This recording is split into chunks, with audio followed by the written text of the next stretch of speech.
അടുത്ത കാലത്തായിട്ട് ഇന്ത്യൻ പൊളിറ്റിയിൽ ഒരുപാട് മാറ്റങ്ങൾ സംഭവിക്കുന്നുണ്ട്. ക്രിമിനൽ ലോസിൽ വന്ന റിഫോംസ്, ടെലികമ്മ്യൂണിക്കേഷൻസ് ആക്ടിൽ വന്ന മാറ്റങ്ങൾ.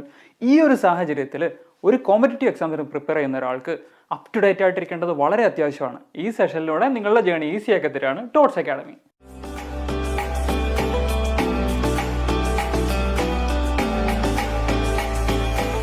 ഇനി നമ്മൾ നോക്കാൻ പോകുന്നത് ഇലക്ട്രൽ ബോണ്ട് സ്കീമിനെ കുറിച്ചിട്ടാണ്. ഇത് റിലേറ്റീവ്ലി ഒരു പഴയ സ്കീമാണ്. അതായത് 2018 ഇലക്ട്രൽ ഫണ്ടിങ്ങിനെ ട്രാൻസ്പെറൻ്റ് ആക്കുക എന്നുള്ള രീതിയിലേക്ക് കൊണ്ടുവന്ന ഒരു സ്കീമായിരുന്നു. ഇത് എന്തുകൊണ്ട് കറണ്ട് അഫയേഴ്സിൽ റിലവൻ്റ് ആവുന്നു എന്നുള്ളത് നമ്മൾ ഡിസ്കസ് ചെയ്യും. അപ്പോൾ എന്താണ് ഇലക്ട്രൽ ബോണ്ട് സ്കീം?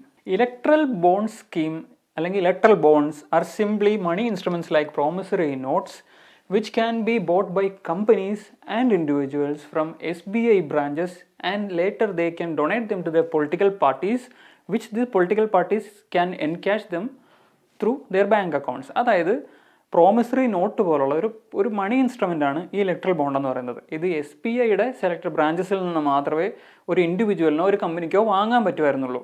അപ്പോൾ ഇത് പൊളിറ്റിക്കൽ പാർട്ടിക്ക് ഡൊണേഷനായിട്ട് ക്യാഷിന് പകരം ഈ ബോണ്ട് കൊടുക്കാം. അത് അവരുടെ ബാങ്ക് അക്കൗണ്ട് ത്രൂ അവർക്ക് എൻക്യാഷ് ചെയ്യാൻ പറ്റുമായിരുന്നു. ഇതാണ് ഈ ഇലക്ട്രൽ ബോണ്ട് അല്ലെങ്കിൽ ഇലക്ട്രൽ ബോണ്ട് സ്കീമിൽ ഉണ്ടായിരുന്നത്. അപ്പോൾ എല്ലാ പൊളിറ്റിക്കൽ പാർട്ടികൾക്കും ഈ ഇലക്ട്രൽ ബോണ്ട് ത്രൂ ഡൊണേഷൻ സ്വീകരിക്കാൻ പറ്റുമായിരുന്നു. നമുക്ക് നോക്കാം. എല്ലാ പൊളിറ്റിക്കൽ പാർട്ടിക്കും ഈ ഇലക്ട്രൽ ബോണ്ട് സ്കീം വഴി ഡൊണേഷൻ സ്വീകരിക്കാൻ പറ്റുമായിരുന്നില്ല. Representation of people's act 1951 section 29A പ്രകാരം രജിസ്റ്റർ ചെയ്യപ്പെട്ട പൊളിറ്റിക്കൽ പാർട്ടീസിന്, അപ്പോൾ രജിസ്റ്റർ ചെയ്യപ്പെട്ട മാത്രം പോരാ, ലാസ്റ്റ് ജനറൽ ഇലക്ഷൻസിന് അറ്റ്ലീസ്റ്റ് 1% ഓഫ് വോട്ട്സ് എങ്കിലും പോൾ ചെയ്തിരിക്കണം. ജനറൽ ഇലക്ഷൻസ് എന്ന് പറഞ്ഞാൽ ലോക്സഭ ഇലക്ഷനിലോ അസംബ്ലി ഇലക്ഷനിലോ 1% എങ്കിലും വോട്ട് പോൾ ചെയ്യപ്പെട്ട സെക്ഷൻ 29A പ്രകാരം, section 29A of RPA act 1951 പ്രകാരം രജിസ്റ്റർ ചെയ്യപ്പെട്ട ഒരു പൊളിറ്റിക്കൽ പാർട്ടിക്ക് മാത്രമേ ഈ ഡൊണേഷൻ സ്വീകരിക്കാൻ പറ്റുമായിരുന്നുള്ളൂ. ഇലക്ട്രൽ ബോണ്ട്സ് നിലവിൽ വന്നതിന് ശേഷം തന്നെ ഒരുപാട് പെറ്റീഷൻസ് സുപ്രീം കോർട്ടിൽ പോകുന്നുണ്ടായിരുന്നു ഇതിൻ്റെ എഫിക്കസിയൊക്കെ ചോദ്യം ചെയ്തുകൊണ്ട്. അങ്ങനെ 2024 ഫെബ്രുവരിയിലായപ്പോഴത്തേക്ക് സുപ്രീം കോർട്ട് ഒരു വേർഡിക്റ്റ്, ഒരു 5 ജഡ്ജ് ബെഞ്ചാണ് ഈ വേർഡിക്റ്റ് ഇറക്കിയത്. എന്താണ്? ഇലക്ട്രൽ ബോണ്ട്സിനെ അൺകോൺസ്റ്റിറ്റ്യൂഷണലായിട്ട് പ്രഖ്യാപിച്ചു. എന്താണ് സുപ്രീം കോർട്ട് ഈ ഇലക്ട്രൽ ബോണ്ടിനെ അൺകോൺസ്റ്റിറ്റ്യൂഷണലായിട്ട് പ്രഖ്യാപിക്കാൻ കാരണം? എന്തായിരുന്നു സുപ്രീം കോർട്ടിൻ്റെ ആർഗ്യുമെൻറ്റ്? അതായത് permitting anonymous political donations infringed upon the right to information of the citizens under article 19(1)A. നമുക്കറിയാം ആർട്ടിക്കിൾ 19(1)A ഒരു ഫണ്ടമെൻ്റൽ റൈറ്റാണ്, right to freedom of speech and expression. ഇതിൻ്റെ അണ്ടറിൽ കവർ ചെയ്യുന്ന ഒരു റൈറ്റാണ് റൈറ്റ് ടു ഇൻഫർമേഷൻ. ഈ ഇലക്ട്രൽ ബോണ്ട് സ്കീം ആരാണ് വാങ്ങുന്നതെന്നോ ഏത് പൊളിറ്റിക്കൽ പാർട്ടിക്കാണ് ഇത് ഡൊണേറ്റ് ചെയ്യുന്നതെന്നോ ഒരു സാധാരണ സിറ്റിസണ് അറിയാനായിട്ട് പറ്റില്ല. അതുകൊണ്ടാണ് അനോണിമസ് പൊളിറ്റിക്കൽ ഡൊണേഷൻ എന്നുള്ള രീതിയിൽ പറയുന്നത്. ഇത് സിറ്റിസന്റെ റൈറ്റ് ടു ഇൻഫർമേഷനെ ഇൻഫ്രിഞ്ച് ചെയ്യുന്നു എന്നുള്ളത് സുപ്രീം കോർട്ട് ഒബ്സർവ് ചെയ്യുന്നുണ്ട്. മാത്രമല്ല ഈ ഒരു രീതിയിലുള്ള ഡൊണേഷൻ പാർട്ടിസിപ്പേറ്ററി ഡെമോക്രസീനെ അണ്ടർമൈൻ ചെയ്യുമെന്നും ഗവൺമെൻറ് അക്കൗണ്ടബിലിറ്റീനെ അത് ബാധിക്കുമെന്നും ഒക്കെ സുപ്രീം കോർട്ട് ഒബ്സർവ് ചെയ്യുന്നുണ്ട്.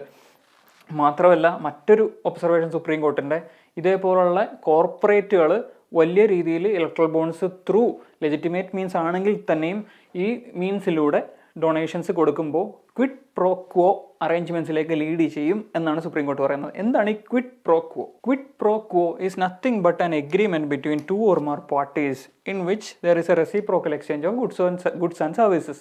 അതായത് എന്തെങ്കിലും ഒരു കാര്യം പ്രതീക്ഷിച്ചിട്ട് ഒരാൾ മറ്റൊരാൾക്ക് സഹായം ചെയ്യുന്നു എന്നുള്ളതാണ് ഈ ക്വിഡ് പ്രോ ക്വോ ലീഗൽ ടേംസിൽ. അതായത് എക്സാമ്പിളായിട്ട് പറയുകയാണെന്നുണ്ടെങ്കിൽ ഒരു കോർപ്പറേറ്റ് വലിയൊരു ഡൊണേഷൻ പൊളിറ്റിക്കൽ പാർട്ടിക്ക് പറയുന്നു. പൊളിറ്റിക്കൽ പാർട്ടി അധികാരത്തിലെത്തുമ്പോഴത്തേക്ക് എന്താണ് ഈ കമ്പനിക്ക് ഫേവറബിൾ ആയിട്ടുള്ള കുറേ പോളിസീസ് കൊണ്ടുവരുന്നു. ഇത് ഒരു ക്വിഡ് പ്രോ ക്വോ അറേഞ്ച്മെൻ്റ് ആയിട്ട് സിറ്റുവേഷനാണ്. അപ്പോൾ ഇതുപോലുള്ള സിറ്റുവേഷൻസിലേക്ക് ഈ ഇലക്ട്രൽ ബോണ്ട് വഴികളുടെ അനോണിമസ് ഡൊണേഷൻസ് ലീഡ് ചെയ്യും എന്നാണ് സുപ്രീം കോർട്ട് ഒബ്സർവ് ചെയ്തത്.